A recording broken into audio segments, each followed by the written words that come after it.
Hey everybody, how's it going? I hope you're having a lovely day. There's a piece of news that came out recently about the FTC suing Amazon for making it difficult to cancel Amazon Prime. Since on this channel I tend to advocate for consumer rights, and I also professionally lobby in at least 7 states to try to have consumer rights legislation pushed forward, that this would be something that makes me happy. And particularly, for being honest, because I have a little bit of an axe to grind when it comes to Amazon, that this would be news that I'm happy about. But I'm actually not happy about this news, and I'd like to explain why.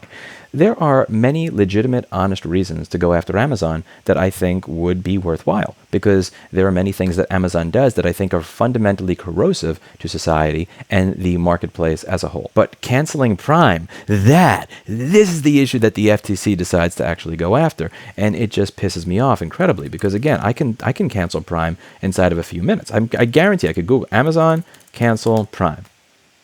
Go here, end my Prime membership. I literally click a button and that's it. Keep membership, continue to cancel. I can figure out how to cancel Prime in 30 seconds, even when I'm stuck on motel internet. Even on motel internet, I can cancel Amazon Prime in less than 20 seconds. I have never heard somebody in real life, even people that despise Amazon but still use them, say, I need the FTC, the government needs to go after them because canceling the subscription is just so hard.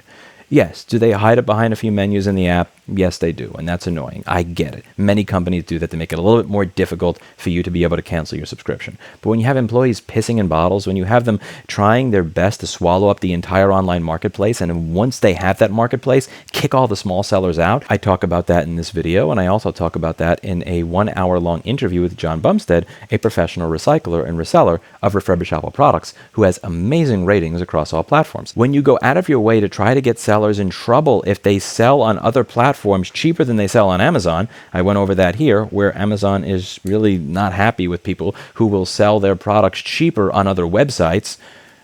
This is what you go after them for? Really, FTC. This is something that I'm really disappointed in, because 5 years ago, I actually thought that the FTC was trying to fight for consumer rights. 5 years ago, I did this video that's saying that the FTC has said it's illegal to condition warranty on certified repair.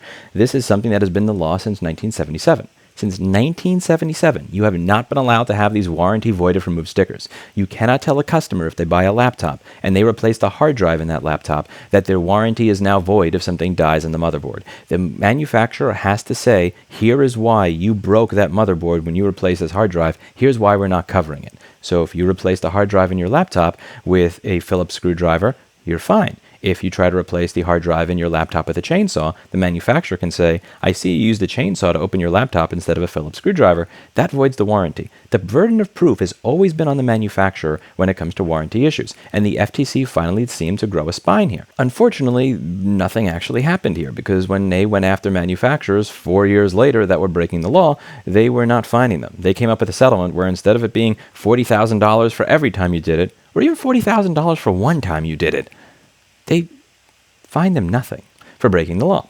What happens when you find a company that does something that's anti-consumer nothing for breaking the law? They do it more. As I go over in this video, HP Enterprise asked a customer to take a picture of a switch to demonstrate a problem.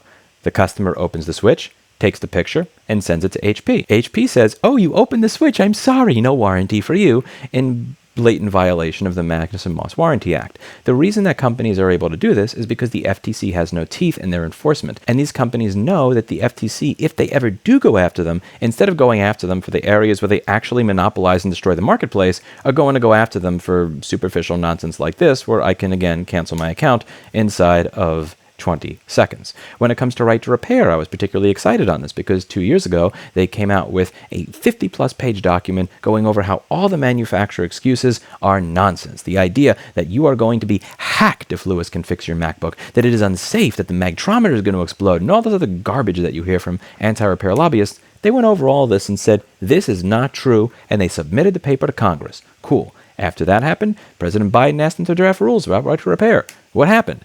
Nothing. I had an antitrust attorney that was engaging with the FTC. My nonprofit paid over $50,000 to make that happen, and he has told me, and I quote, in 30 years of doing business, he has never had this low level of engagement with the FTC.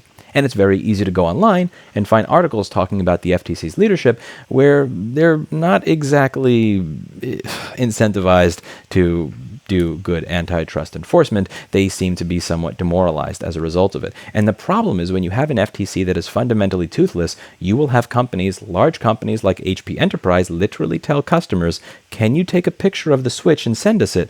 Oh, you opened it to take the picture, your warranty is void. Oh, Magnuson Moss, you mentioned Magnuson Moss? F you, we're not covering it because there's no fine. And again, when it comes to Amazon, what this does, this lawsuit over here allows the FTC to look like they're doing something while not actually doing something. Look, the FTC is suing them. They're standing up to Amazon.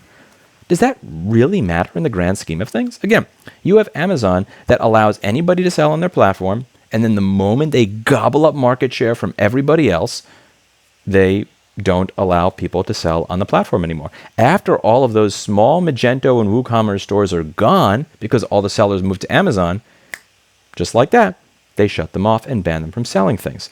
Amazon is forcing sellers to keep their prices high on other platforms. If you are selling a product on Amazon for $10 and you sell it on another platform for $8 because the other platform has a lower fee, that's something that you can get in trouble for selling on Amazon. Has anybody gone after Amazon for that? I don't see it happening. Amazon is a company that was fined over $225 million for that exclusivity agreement in Italy. Are they getting fined for it by the FTC in America? Of course not. Amazon accused a customer of racism and shut down his smart home without any sort of due process when they froze his account.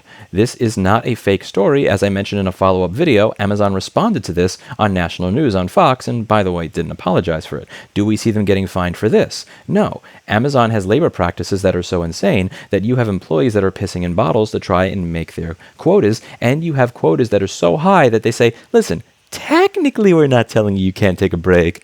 You just got to fulfill like 400 or 500 packages an hour, and if you don't, you're fired, which essentially leads to people not taking breaks. There are many, many, many legitimate reasons to go after Amazon. Legitimate, honest, antitrust things. Destroying the used and refurbished marketplace in a society where we claim to care about ESG, where we claim to be green, that's kind of bad. And when they do these things that actually have a negative effect in the marketplace, you can make the argument that that's pretty bad because other marketplaces are starting to follow suit. eBay is following Amazon's lead and not allowing people like John Bumstead to sell certain items under the refurbished category in spite of them being very well-rated refurbishers.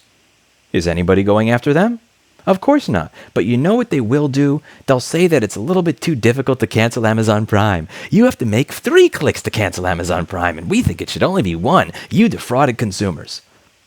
In my opinion, this is a joke. This is theater so that the FTC can appear to be a consumer watchdog agency while actually doing nothing as these trillion-dollar companies fuck with the marketplace and fuck with people's lives. While in reality, all of the really horrible things that these companies do that mess with the marketplace, that mess with your ability to sell refurbished products, that destroy people's livelihoods, that destroy your ability to have competitive pricing on other marketplaces that don't have that level of dominant market share yet, all that stuff just goes unchecked. But look at us. We made it easier for you to cancel. It's 1 click instead of 2 now. Don't you want to give us a pat in the back as we fine them 0.0000001% of their net revenue? Not really. This is a smokescreen so that it looks like they're doing something when they're not. If they cared the day this happened, the day that this happened, the day that they stopped allowing people to sell refurbished products on Amazon right after they got all of this market share off of those people selling stuff on Amazon, they would have done the same thing that Italy did and go after them and fine them something. But they didn't. And they never will. And you know why that is. I don't have to tell you. That's it for today. And as always, I hope you learned something. I'll see you all in the next video. Bye now.